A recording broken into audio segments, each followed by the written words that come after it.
আরে মেম্বার সাহেব আসসালামু আলাইকুম। ওয়ালাইকুম সালাম রাহমাতুল্লাহি ওয়া বারাকাতুহু। কই যাইতেছো? এই তো সামনের দিকে যাইতেছি একটু। আচ্ছা যাও, ভালো কথা। তোমার নামে তো একটা কমপ্লেইন আছে। কিসের কমপ্লেইন? তুমি যে কুরবানি দিছো, তোমার আত্মীয়স্বজনরে বলো নাই, বাইস্তারে বলো নাই। তুমি কুরবানি দিছো, বাইস্তারে বলবা, দাওয়াত দিবা। বাইস্তার আত্মীয়স্বজন আছে বা মা বাবা আছে, তা ওই তাদেরকে নিয়ে মিলে দিলে কুরবানিটা দিবা, তাদেরকে গুস্ত দিবা। আল্লাহ বলছে আগে আত্মীয়স্বজনকে দেও, এরপরে বাহিরে দেও। তুমি কাজটা ভালো করো নাই। তুমি এখনো সংশোধন হও, তাদেরকে ডাকে আনো, আনিয়া তাদেরকে গুস্ত দেও, দুলে ডাইল ভাত খাওয়াও, মাথাটাতে হাতায় দাও। বাইস্তে হিসাবে তোমার অনেক সওয়াব হবে। তোমার এই কাজটা ভালো না, আমি শুনতে খুব ভালো পাইছি না। তুমি এক কাজ করো, এটা খুব দ্রুত তুমি এটা শেষ করো, আমি যাতে আর এটা আমার কানে যাতে না আসে। আরে রাখেন তো মেম্বার সাহেব, কবে কার ভাই মারা গেছে, কবে ওই ছেলে কোথায় থাকে না থাকে কোনো ঠিক ঠিকানা নাই। আমি 5 লাখ টাকা দিয়ে কুরবানি দিছি আমার জন্য। আমার কুরবানি হবে না হবে সেটা আমি বুঝবো। এটা আপনাকে কি বলবো? না, এটা ঠিক ভালো নাই। না, ভাইস্তা ভালো লোক হইলে আমার কাছে রাখতাম। ভাইস্তা ভালো লোক না, আর আমার কুরবানি কবুল হবে না হবে সেটা আমি বুঝবো। আপনি মেম্বার সাহেব কি বুঝবেন? শোনো, তোমার একটা কথা বলি, রাগ করো যেটাই করো, মাথাটা ঠান্ডা করিয়া বাচ্চাটার দুইটা কথা বইলা সান্ত্বনা দিয়া গড়ে তুলো, দেখবা তোমার জন্য মঙ্গল হবে। আত্মীয়স্বজনকে দূরে রাখবা, তোমার ক্ষতি হবে।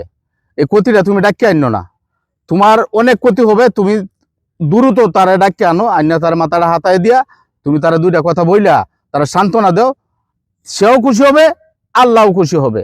তুমি কাজটা করো, তুমি রাগ করো না, মাথাটা ঠান্ডা করে তুমি কাজটা করো।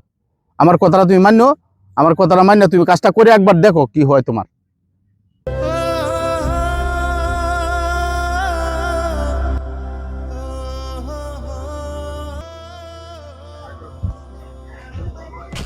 এই দাঁড়া দাঁড়া দাঁড়া, আমার বাচ্চাটা দেখছিলি? হ্যাঁ দেখছি তো। কই দেখছস? ওই নদীর পাড়ে বইয়া কান্তাছে। ওই নদীর পাড়ে আছে? হ্যাঁ আছে। আচ্ছা আচ্ছা, এখন দেখছিস তো? হ্যাঁ এখনই দেখতেছি। আচ্ছা আচ্ছা আচ্ছা। আরে আমার বাচ্চাটা না পেলে তোমার কুরবানি দিবি তো না। কই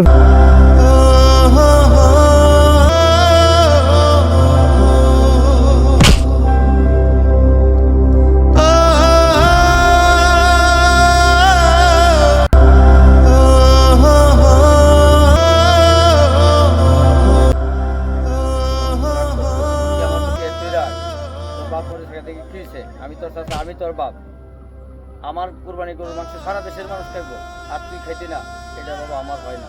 আয় বাবা আয়, আয়, আয়।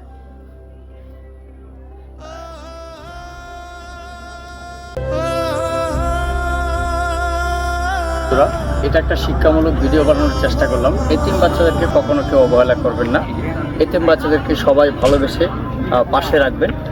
সবাই সর্বসময় যে যার জায়গা থেকে যথেষ্ট পরিমাণ তাদেরকে হেল্প করার চেষ্টা করবেন। অসংখ্য ধন্যবাদ। Thank you.